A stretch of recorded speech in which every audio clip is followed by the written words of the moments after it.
Everybody.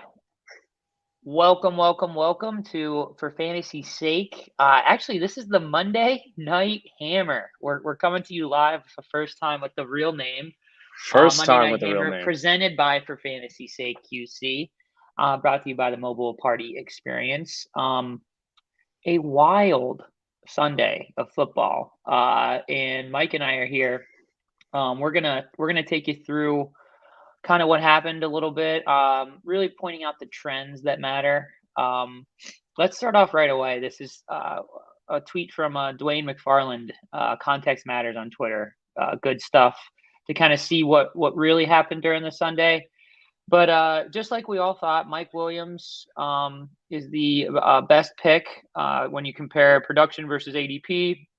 Cooper Kupp second, Rob Gronkowski, Brandon Cooks, DeAndre Swift, Cordarrelle Patterson, and Tom Brady. I mean, these are the guys we were targeting, were we not, Mike? Yes, Cordarrelle Patterson was a must draft in every format, and if you weren't taking Mike Williams earlier than the third round, then I'm not really sure what you were doing with fantasy football. But in all seriousness, this was Mike Williams. This is why if you drafted Mike Williams, you knew this could happen. This was 1,000-yard receiver. This was a 10-touchdown guy, and it's coming together Mm-hmm. with volume because they're using him close to the line. It's like they said. Joe Lombardi, the offensive coordinator out of the Saints system, they said they want to use him in Michael Thomas role. This is what a Michael Thomas role looks like in Los Angeles with Justin Herbert. Yeah, and he's running those slants. He's running whip routes. They're using him all over the field. Like truly, like if you look at his next gen stats, the route tree that they show after the games, like it looks like Michael Thomas. The only difference is we got to temper our expectations. He's not going to get 190 targets like Michael Thomas because Justin Herbert can throw the ball further than 25 yards down the field. But we're not going to roast Drew Brees. That's not what this show is about.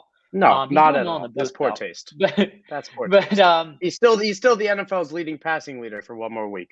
yeah, Mike. So Mike Williams again. This is one of those role changes where for me is like the guy who runs the numbers. Like it's going to be tough for us to catch that.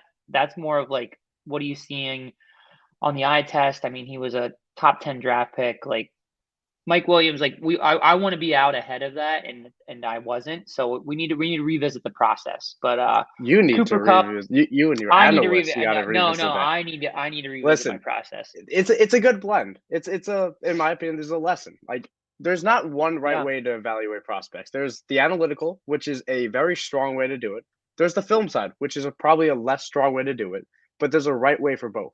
If you watch Mike Hmm. Williams do it, you knew that he was this guy. It's just whether you could stay on the field, and they're finally not just launching it up for him to jump and Hmm. come down and crash at like a truck. So they're Yeah. using him in a Yeah. way where he's not hurting himself, and it's lovely. It's nice to see. Yeah. And Brandon Staley and the Chargers in general, I mean, that team is rounding into form. I mean, anytime you go into Arrowhead and you beat Patrick Mahomes and the Chiefs, like your Yeah, team's going in the right direction. the The last Chiefs are going to be place okay Kansas though. City Chiefs. The Yeah, Chiefs are going to be okay. A couple other guys on this list that we should have been on. Brandon Cooks just weirdly fell in ADP this year. He's a perennial 1,000-yard receiver. DeAndre Swift, he kind of got like grouped into this like running back dead zone for some reason. Again, these are both players on really bad teams. What have we what learned? happened? Yeah, yeah. Sorry, go Good complete. players on bad teams can still get there. You know what I mean? Talent So wins. except the Jets. If you drafted anybody on the Jets, I don't know what to tell you. Corey Davis, maybe, I don't know. But yeah, let's dig into DeAndre Swift a little bit. He is getting like elite usage, like Alvin Kamara, CMC, and now Najee Harris, 19 targets in one game is ridiculous. But he's getting that type of usage, and I mean, if he continues, even with Jamal Williams taking a lot of like he's their, I'd say it's T.J. Hockenson is their wide receiver one, then DeAndre DeAndre Swift Swift is is their their wide receiver too. wide receiver Yeah, two, and then Jamal Williams is their wide receiver three. Like the offense is flowing through it for real, and the numbers are showing that they have the least amount of targets to their wideouts. They're just not. I mean, it kind of works for them. I mean, they look like they're having fun. The Lions do. yeah. What do you see out of DeAndre Swift, by the way? Well, see, right there, that's kind of the important thing is we see like all the time trends are set in the NFL. Things happen. We see a little pattern going, and while the Lions are 0-3, I'm pretty sure, right? The Lions are 0-3. They're in all these games, so these trends can continue Yeah, because this offense is outperforming expectations. Um, definitely, yeah. so and the reason why, like, this is what we knew Swift was this. We knew Swift was talented. We knew he's going to catch the ball, like regardless of his role with Jamal Williams, he was going to get this role. Hmm. And the what happened was that groin injury. We had that worry of that injury right before the season, right as drafts began. He was getting back on the field, but we weren't sure if he was going to be out there 100% week one. And because of that, he slipped. Didn't want to touch him. He didn't want to It spend an was early that, pick. and there was a press conference where Anthony Lynn called Jamal Williams his Oh, A back, or and Anthony Lynn just something to being that. yeah. Yeah, but I mean, everyone's got a plan until they get punched in the face, and the Lions' defense is so bad. Yeah. And They're so bad. ultimately, yeah, and the wide receivers are worse. The wide receivers are worse, and it's Yeah, just necessity. It's TJ Hawkinson has to catch the ball. DeAndre Swift has to catch the ball. And since we've seen now, we have a sample size now that we were. This was another thing we were worried about. We were worried about whether Jared Goff would look to the running back, and he's looking. yeah, This has happened. It's all coming together for DeAndre Swift, where he has such a high weekly floor because the Lions will be losing. And yeah. if he's losing, the Swift's running routes. You want to run that stat that you pulled right there from Context Matters? Yeah. So what we have here is PPR finishes for backs between who are doing 60 and 70% of the routes and at least 40% of the attempts. So DeAndre Swift is at 68%. So what this means is he's running a route. 63. Yeah, so 63%. So he's running a route on 63% of their passing plays. So he's on the field when they're passing the ball and he's not blocking. That's like Kamara level, that's CMC level. Running backs in this bucket of 60 plus percent, their PPR finishes since 2011, 16 overall, 3, 4, 5, 9, 1, 3, 5, 1, 2, 3, 9, 3, 1. Basically, this is top 10 usage, and that's the floor. And it's likely that there's a couple number one overall finishes. A monster season's coming, and I don't like this is a good example of like buy high and dynasty. Like if you're a contender and you can't afford to be without CMC the next 2 weeks, maybe go crazy. Maybe try to get Swift in a pick with it. I don't know. Depends on how it's tough to move CMC right now in dynasty. Is someone who kind of has that problem. I had a couple offers this week, but it's tough out here. I'm currently flirting with an 0-3 start as a CMC owner or as someone who's rostering CMC. I think the community is trying to move away from that verbiage, but yeah, definitely. it's tough. It's tough with Christian McCaffrey being injured right now, which we'll talk about in a little bit. You have to hold it out for Christian McCaffrey, not to dive too close into that. But for DeAndre Swift, I mean, it's the talent's there. If you're gonna buy a running back, you're buying someone on the first contract. That is essential. You're not buying the Carsons of the world. You're buying. Yeah. You're buying makes these me nervous about Swift. CMC. I don't think people are ready to jump ship on him right now, but I mean, backs with 400 plus touches, and then they have these injuries pop up here and there. Like, it's the exception, not the rule. If CMC kind of bounces back and is this like, I think it's fair 400 to say 400 touches again, and not because they won't feed him 400 touches, because I don't know if he can withstand 400 touches. I don't know if the human body can withstand that unless you're Derrick Henry. I think it's fair to say he's going to be the exception, just because. I mean, first 2 weeks of the season, 28 points, 25 points in PPR. So it's going to be there for McCaffrey. He's going to be fantastic. Name value is still going to be there in 3 weeks. Once he's back that week 8 to 10, where people are trying to make that playoff push, if you want to sell him, that is the time. Because I agree. I don't know if McCaffrey's value will ever be higher than it will be this season. Probably won't be. Yeah. As 101. And it's been slowly declining. It's been slowly declining. I mean, ever since he got injured last year. I mean, it hasn't really. It's made him bounce back a little bit, but yeah. So speaking of CMC's injury, good news is he did not go on IR. So that's basically like they talked to the doctors. They said, "Is this a 3+ week injury?" The answer must be potentially no. So let's not put him on the IR. And what that means is like that's significant because they're wasting a roster spot for him. You know what I mean? Like they're going to eat the roster spot for 2 weeks, and they don't think they need to bring somebody else up in his place. So that's good news. A couple other things here. We were talking about the Steelers. I mean, they just peaks and valleys, right? We can beat the Bills. All the valleys. By the Bengals. Ben's toast. We don't need to talk about it anymore. But what is weird, it's not weird that Steelers are having this type of season. We were ready for this. Yes. We weren't ready for it after they beat the Bills, but this is more like it. But anyway, Steelers, the Bengals are like the second most run heavy team right now. I don't understand. I mean, what do you think the reasoning is behind that? Okay, well, the reasoning is because they spent a top 5 pick on Penei Sewell. That's not what happened. Except they didn't. And it makes no sense to do this whatsoever. They're constantly finding themselves in bad game scripts. And that didn't happen against the Steelers because the Steelers happened to shoot themselves in the foot this entire offseason. And they had a lot of injuries. Yeah. But regardless. Defensive linemen. So that's just good game planning, I guess. I know you're not sold on Zach Taylor. I'm not either. But he ran the ball right where they were weak. And I mean, it's not efficient. They're not. It's not like they're good at running the ball. And every time you throw it Jamar Chase's way, he scores a touchdown. It seems so. I think it's more of like a confidence in Burrow and his knee, and I think that. I mean, hopefully they can be competitive. The Browns look like an absolute wagon. The Steelers are just going to run over, and the Ravens get into a crazy game every week. So this could be a competitive. Like the Bengals might be a wild card contender. I mean, that division's wide open outside of the Browns. What do you think?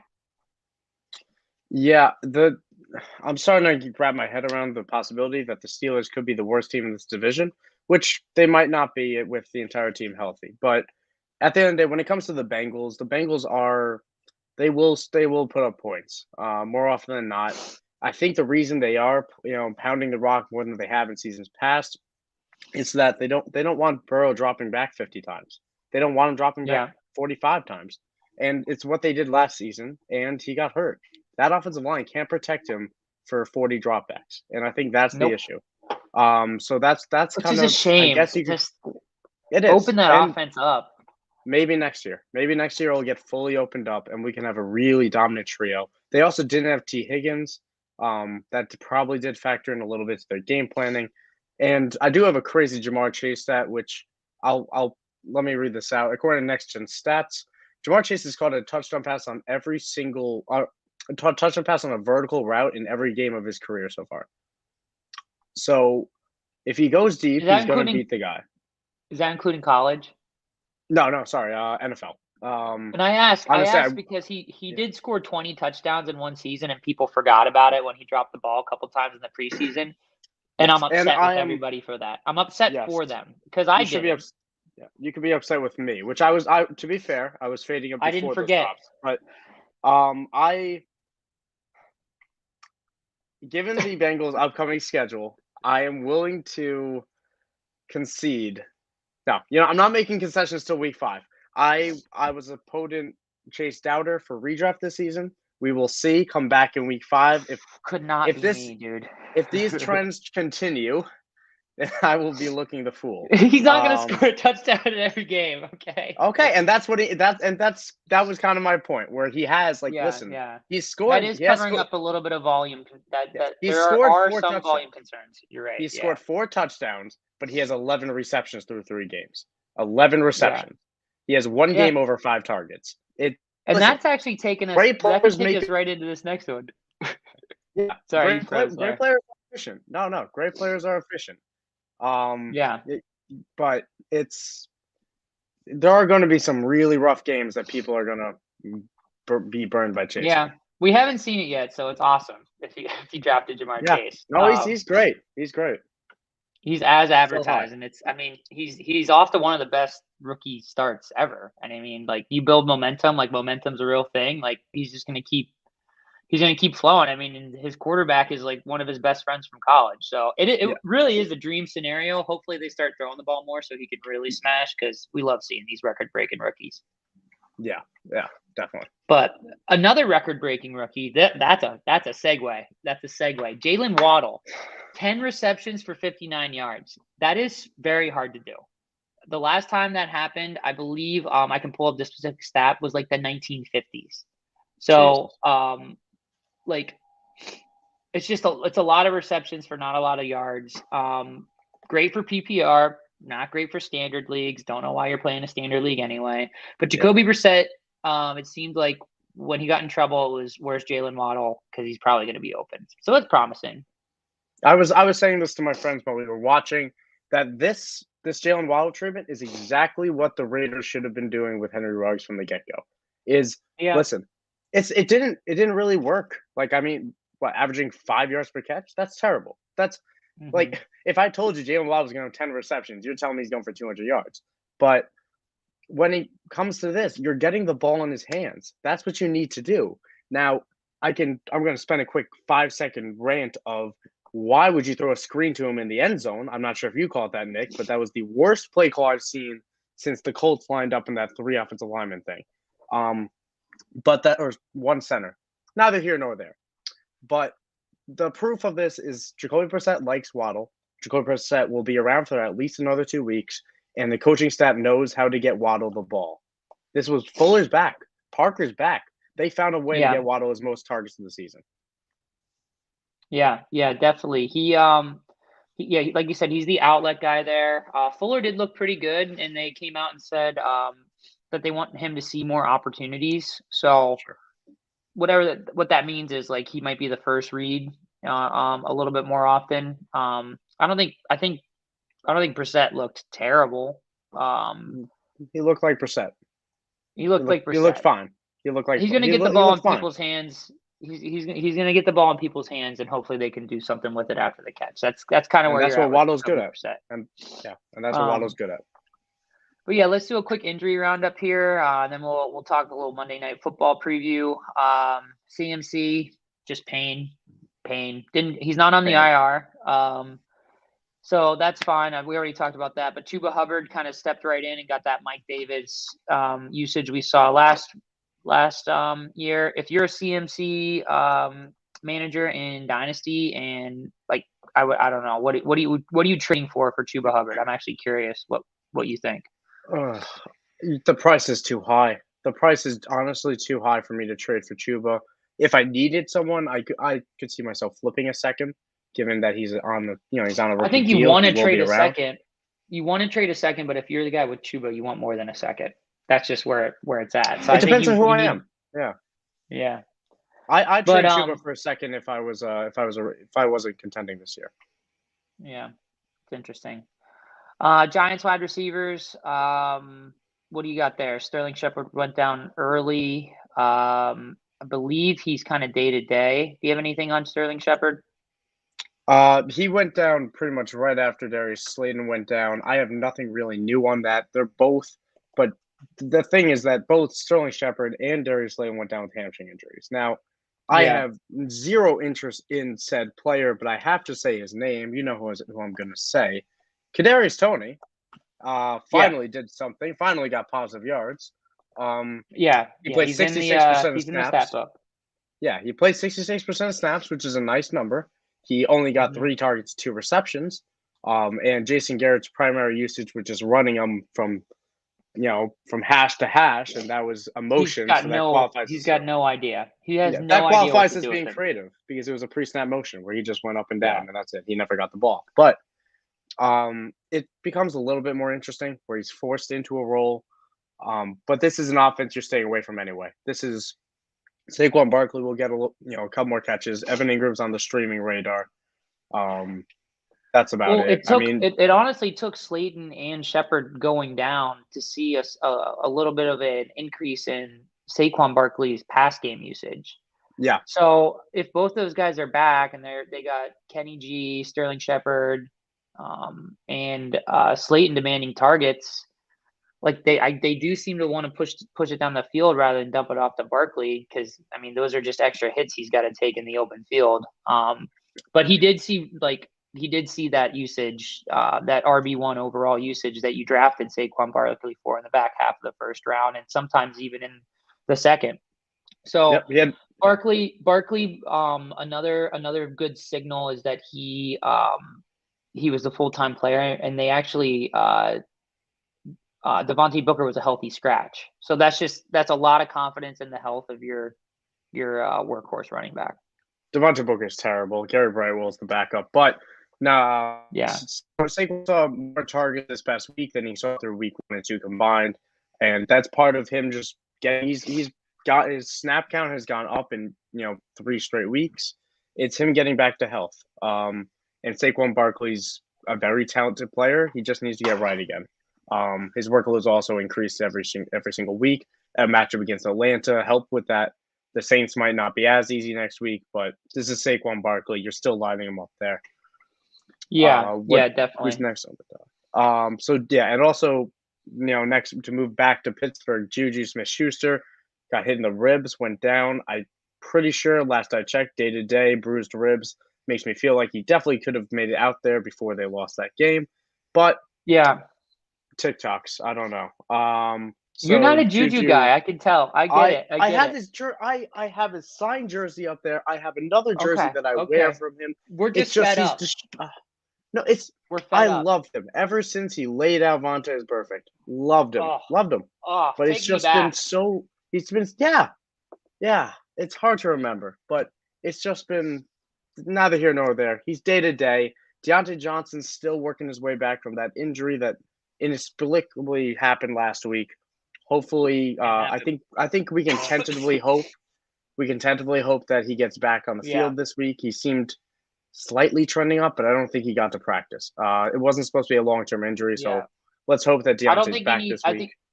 I think you don't need to make a plan for this week for Juju or Deontay. I think they'll both be out there.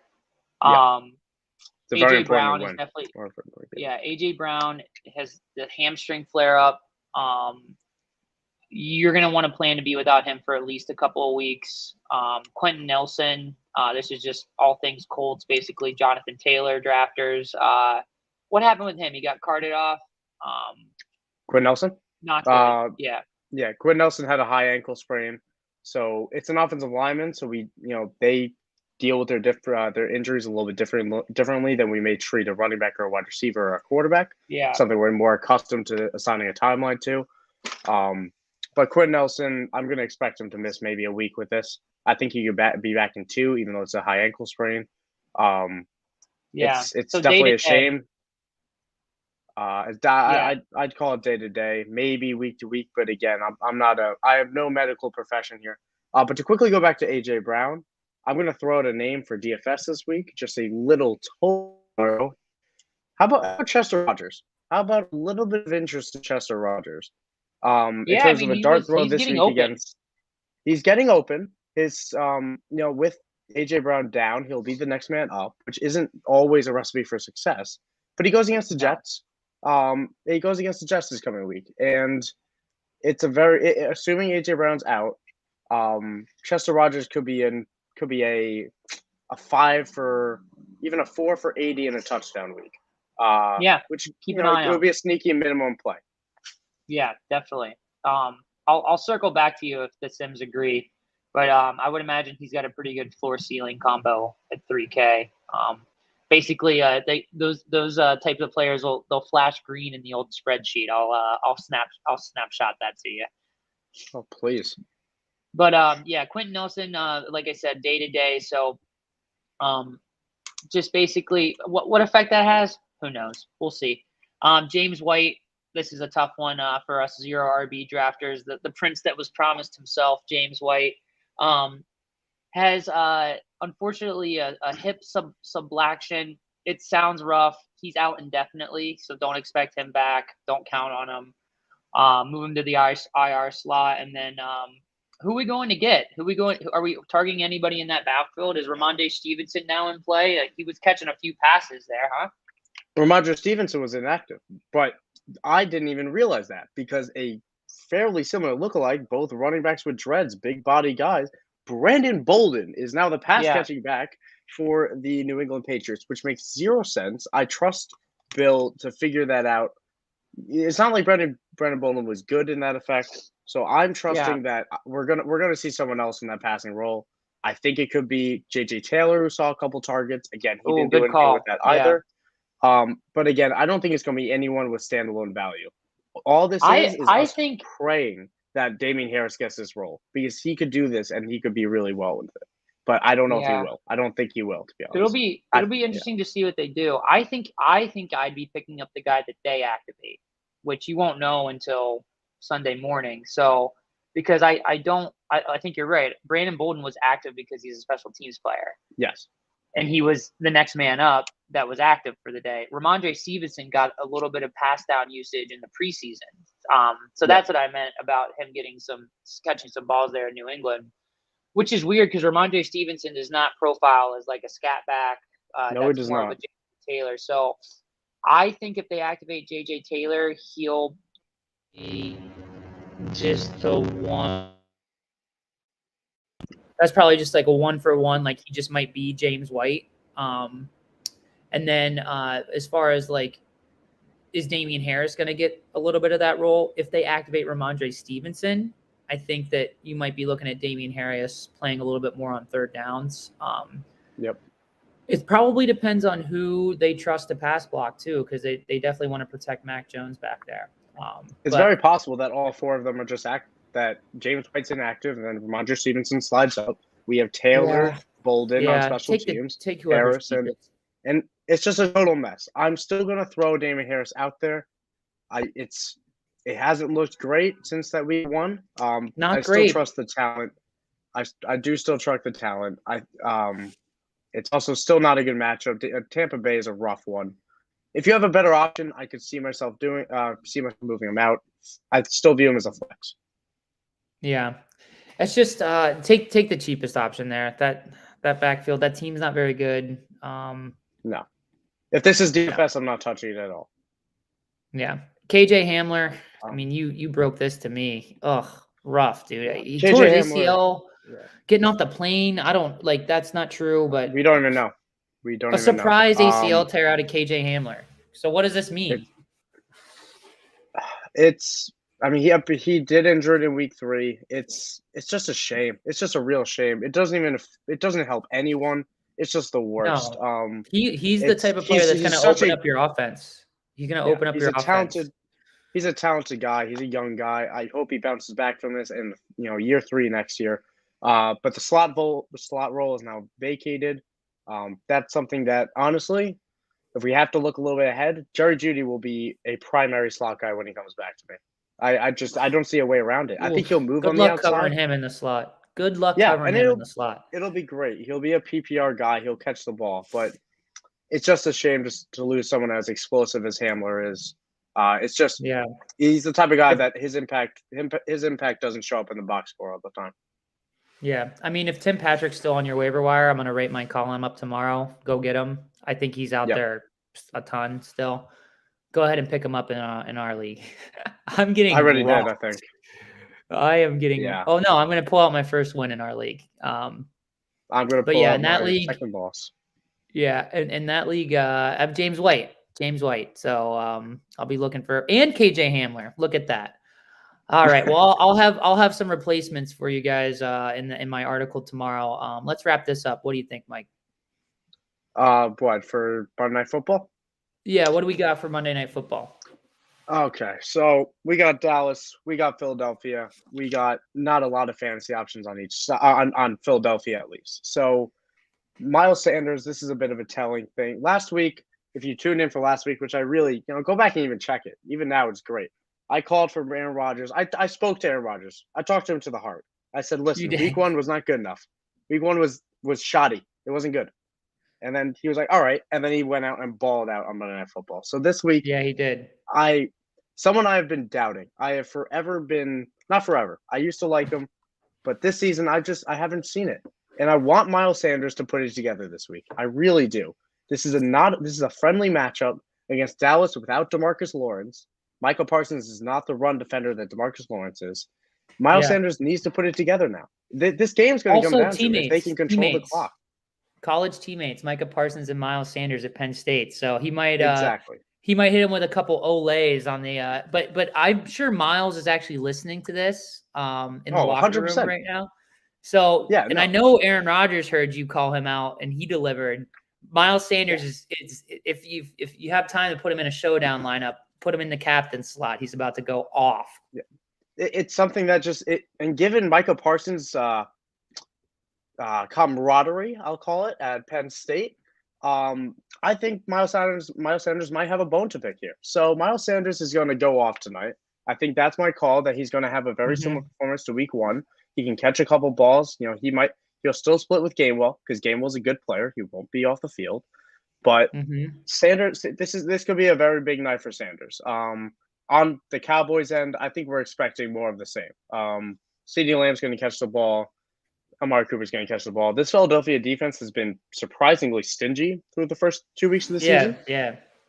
So it's not as easy a matchup as we may have expected it to be in that preseason look. But this is still a Dallas offense that's been very strong. Yeah. I do expect the Dallas. I expect it to be a high-scoring game.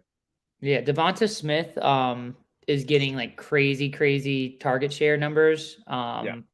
This could be like one of those Monday night like coming out parties where like the media and the broadcast makes like a huge deal out of it. Devonta Smith is good. He gets open a lot, and Jalen Hurts throws him the ball. They just haven't really gotten that connection down yet. That could happen tonight for sure. The Cowboys have like a third-round rookie playing like slot corner, and like Antonio Brown just ate him alive. Devonta Smith, we're not crowning him the Antonio Brown yet, but they're in the same mold of these like very shifty slot guys.